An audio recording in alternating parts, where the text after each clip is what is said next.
Fala, chefia! Eu não esperava ser demitido naquele dia. Sair daquele trabalho verdadeiramente me deixou chateado.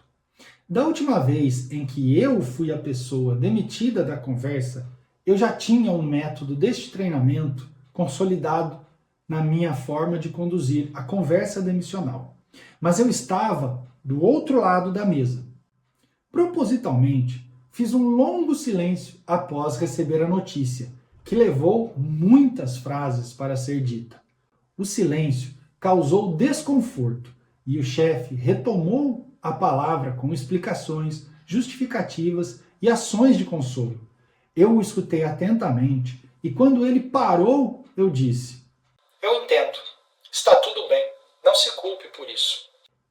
Percebi que, mesmo não sendo uma necessidade para mim dar uma explicação, a angústia que ele sentia o fazia ter a necessidade de falar, de explicar a decisão que ele estava tomando.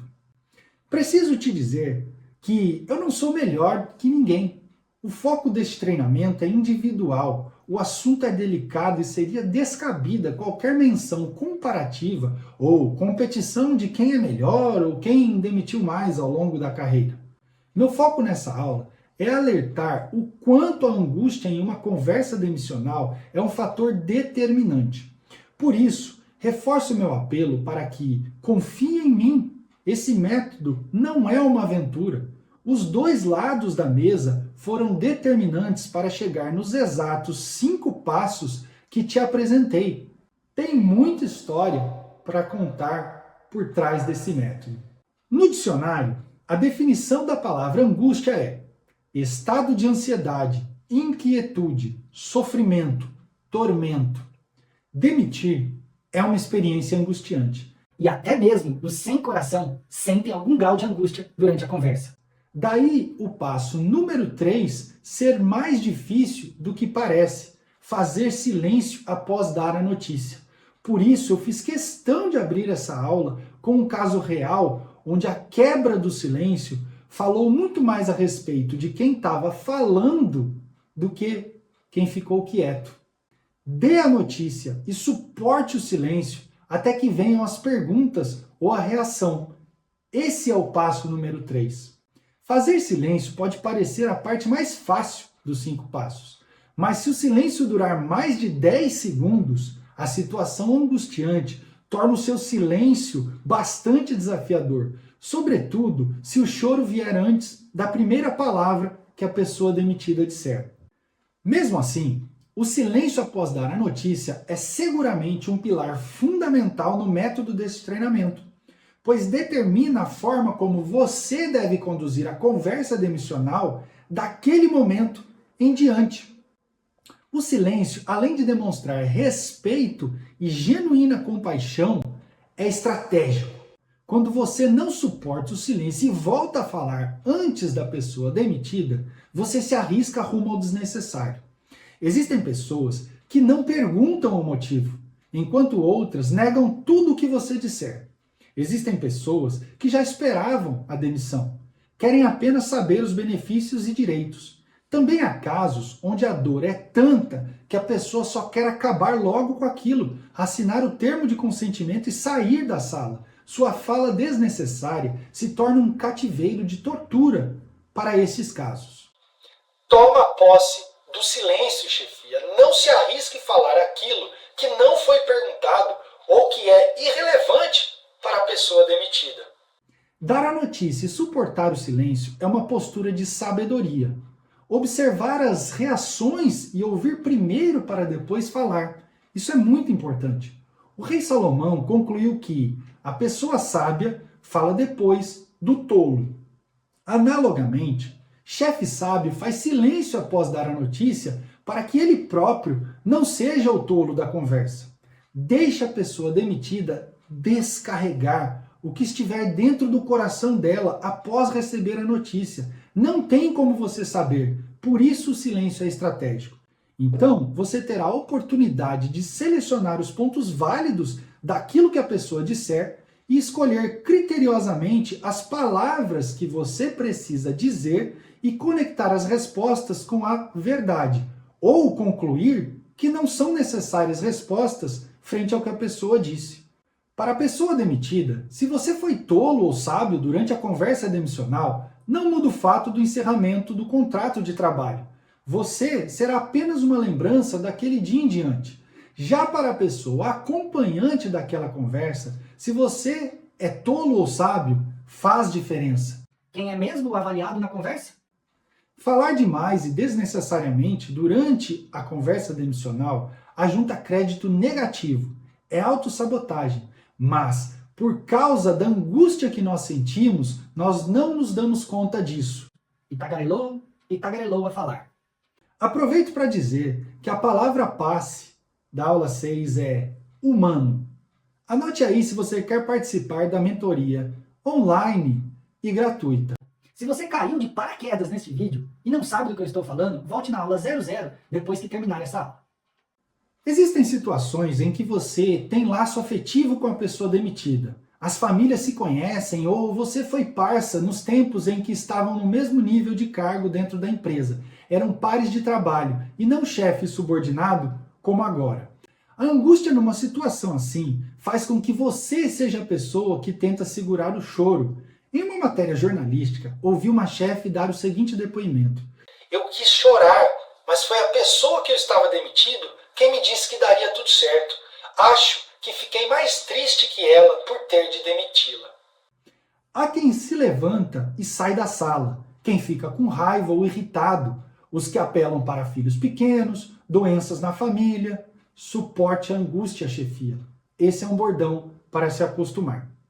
Durante a conversa demissional, uma regra de ouro é não surpreender a pessoa demitida com uma crítica que até então era desconhecida para aquela pessoa, algo que não foi falado previamente num feedback.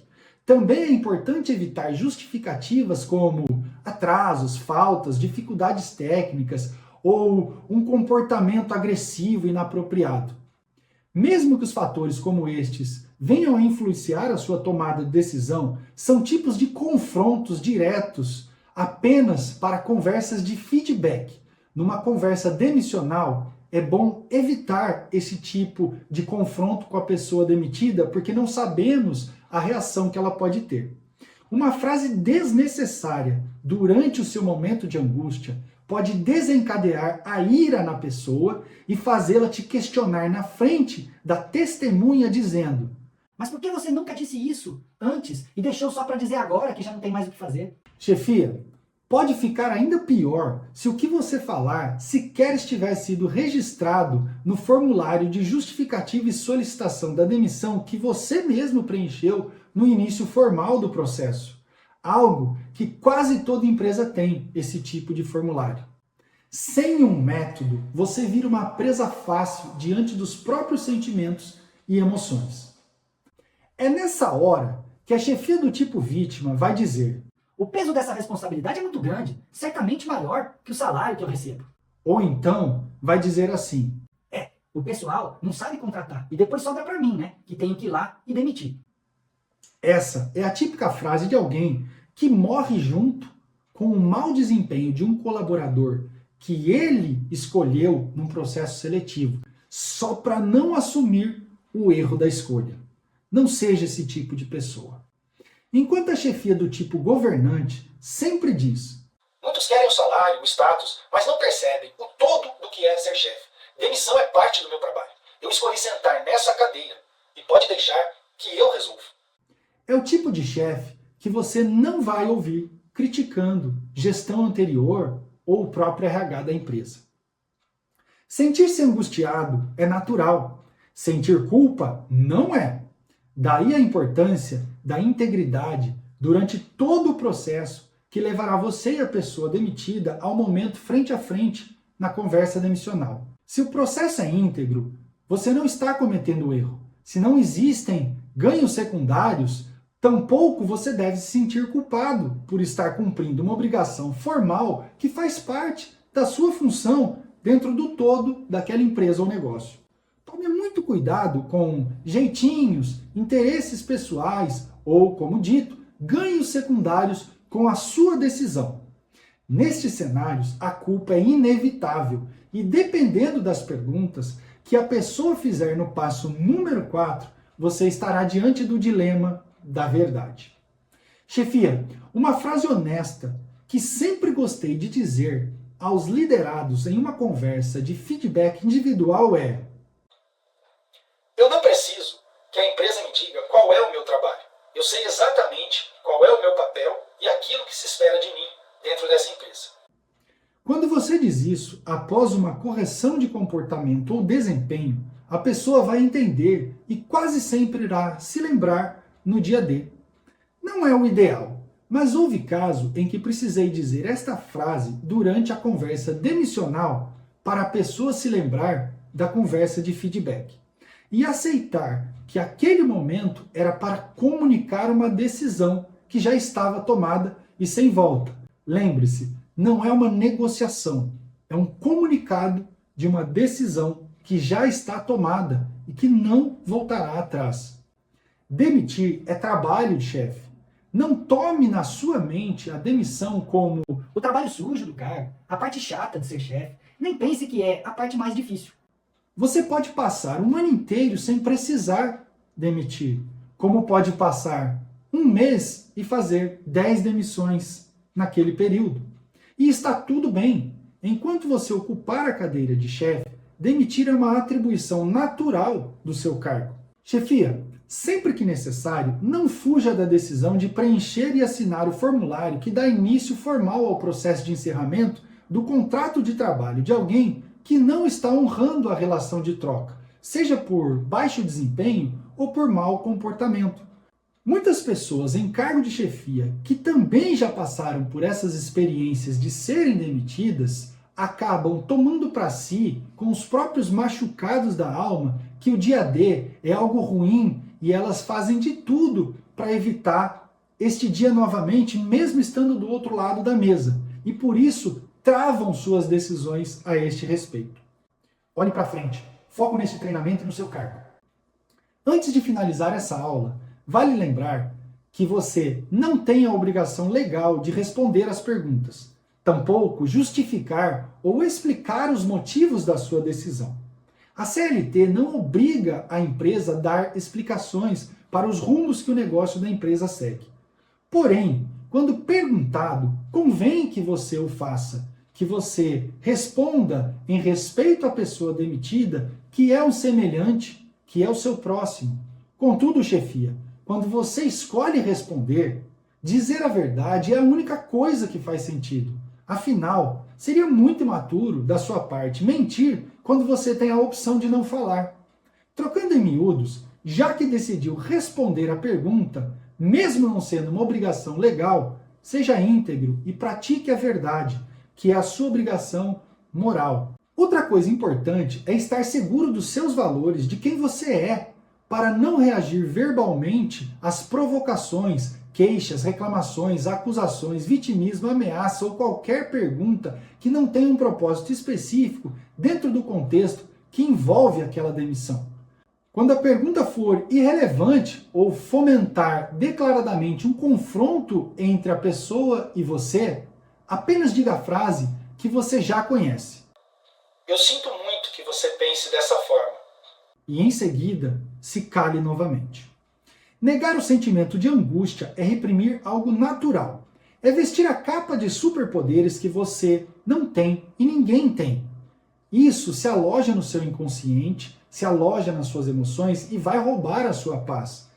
Um grau de angústia é natural. É necessário ser humilde e ao mesmo tempo reconhecer que a angústia não te impede de conduzir com primazia uma conversa demissional, sobretudo quando você tem um método como esse que está aprendendo nesse treinamento. Sentir angústia não é parâmetro para definir se você alcançou ou não o selo de qualidade do chefe que sabe demitir. Quando se entende que demitir é parte integrante do pacote de chefia, é ilusão pensar que esse dia não vai chegar. Portanto, não espere esse dia chegar ou chegar novamente para lembrar deste treinamento e de concluir todas as aulas. A aula número 6 está encerrada. Eu te aguardo na aula número 7. Chefe sabe demitir.